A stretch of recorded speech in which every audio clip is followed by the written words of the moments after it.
Hello, OP classes के digital platform पर आप सभी का एक बार पुनः स्वागत है। आज हम लोगों को पढ़ने हैं 13 जनवरी 2021 के मोस्ट एक्सपेक्टेड करंट अफेयर्स। तो चलिए शुरू करते हैं और देखते हैं पहला प्रश्न।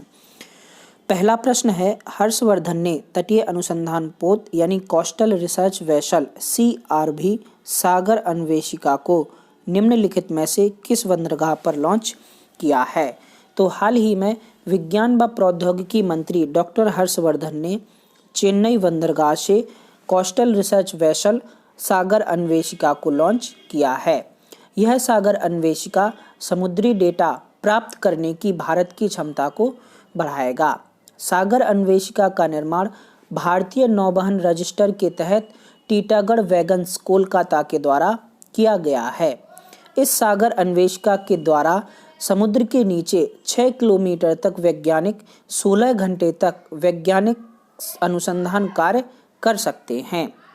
बात की जाए राष्ट्रीय महासागर प्रौद्योगिकी संस्थान की, तो यह चेन्नई में स्थित है।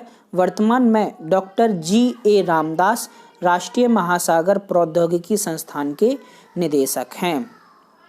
चलिए देखते हैं हमारा आज का दूसरा प्रश्न। दूसरा प्रश्न है, हाल ही में किस राज्य या केंद्र शासित प्रदेश ने वन विभाग के लिए कॉसफॉर्म वेबसाइट लॉन्च की है? तो हाल ही में मणिपुर राज्य ने वन विभाग के लिए कॉसफॉर्म वेबसाइट लॉन्च की है। इस वेबसाइट को 8 जनवरी 2021 को शुरू किया गया है, जो कि मणिपुर के केवल 2 जिले उखरुल तथा कांगपोकपी में शुरू की गई है।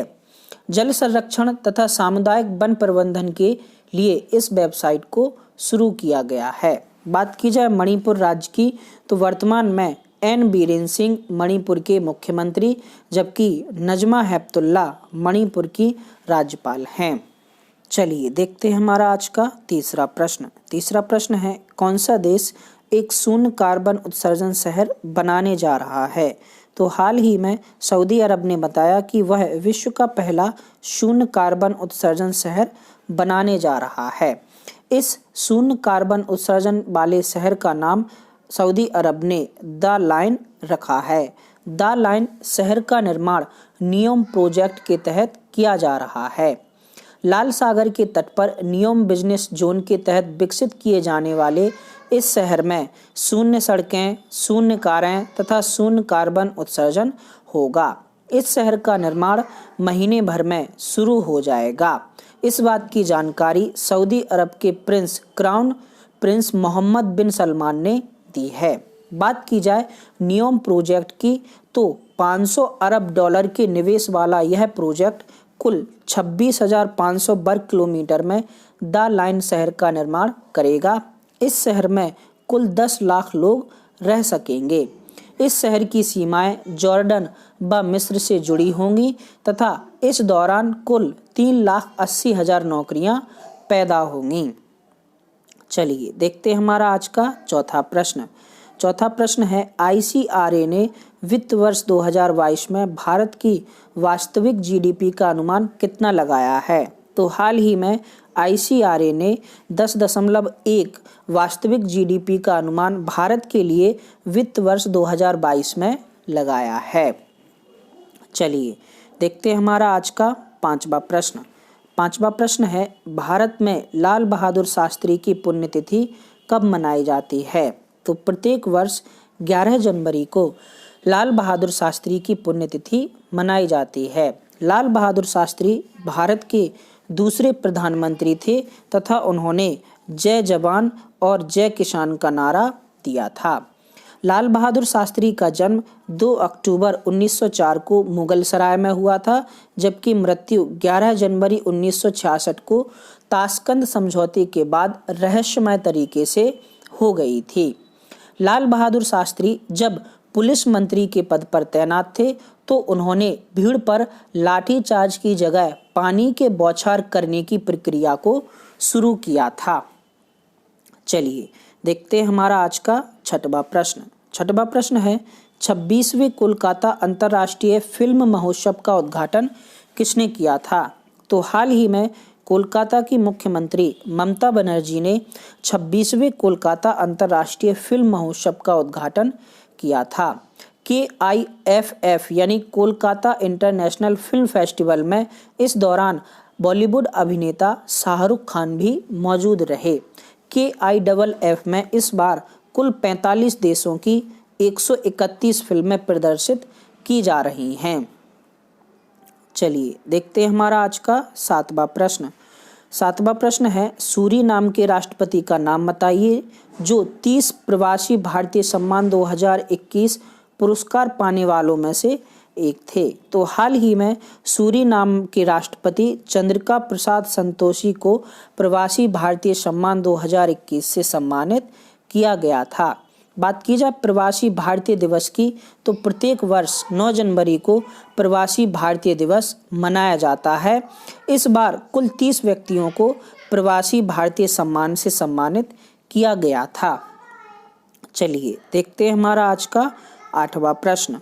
8वां प्रश्न है, भारत ने हाल ही में कोविड-19 राहत प्रयासों का समर्थन करने के लिए किस देश के साथ 2113 करोड़ रुपए के ऋण समझौते पर हस्ताक्षर किए हैं? तो हाल ही में भारत ने जापान के साथ 2113 करोड़ रुपए के एक ऋण समझौते पर हस्ताक्षर किए हैं जो कि कोविड-19 प्रभावितों की मदद के लिए हुआ है। बात की जाए जापान देश की, तो जापान की राजधानी टोक्यो है। जापान के सम्राट नारुहितो हैं जबकि प्रधानमंत्री योशिहिदे सुगा है। जापान को जापानी भाषा में निप्पन कहा जाता है। इसके 4 प्रमुख द्वीप हैं जिसमें होक्काइडो, होन्शु, शिकोकू तथा क्यूशु शामिल हैं। चलिए देखते हैं हमारा आज का 9वां प्रश्न। 9वां प्रश्न है, वैज्ञानिक स्वभाव को बढ़ावा देने के लिए कौन सी संस्था 100 अटल टिंकरिंग लैब्स अपनाने जा रही है? तो हाल ही में इंडियन स्पेस रिसर्च ऑर्गेनाइजेशन वैज्ञानिक स्वभाव को बढ़ावा देने के लिए 100 अटल टिंकरिंग लैब्स अपनाने जा रही है। बात की जाए इंडियन स्पेस रिसर्च ऑर्गेनाइजेशन की, तो इसकी स्थापना विक्रम अम्बालाल साराभाई ने 15 अगस्त 1969 को इनको स्पार नाम से की थी। इसरो ने अपना पहला उपग्रह आर्यभट्ट 19 अप्रैल 1975 को सोवियत संघ रूस के सहयोग से लॉन्च किया था। हालांकि यह मात्र 7 दिन में ही विफल हो गया था। वर्तमान में के सिवान इसरो के प्रमुख हैं।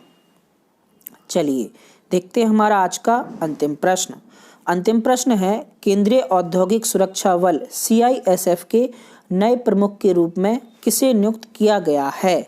तो हाल ही में सुबोध कुमार जायसवाल को CISF यानी केंद्रीय औद्योगिक सुरक्षा बल का प्रमुख बनाया गया है। सुबोध कुमार जायसवाल वर्ष 1985 बैच के IPS अधिकारी हैं तथा वे 30 सितंबर 2022 तक इस पद पर रहेंगे। बात की जाए केंद्रीय औद्योगिक सुरक्षा बल की, तो इसका गठन 10 मार्च 1969 को किया गया था। यह भारत का एक बहुत बड़ा अर्धसैनिक बल है जो कि विभिन्न प्रकार की कंपनियों, फैक्ट्रियों तथा सरकारी उपक्रमों की सुरक्षा करता है। वर्तमान में CISF में कुल 1.5 लाख सैनिक हैं। चलिए देखते हैं हमारा आज का क्वेश्चन ऑफ द डे।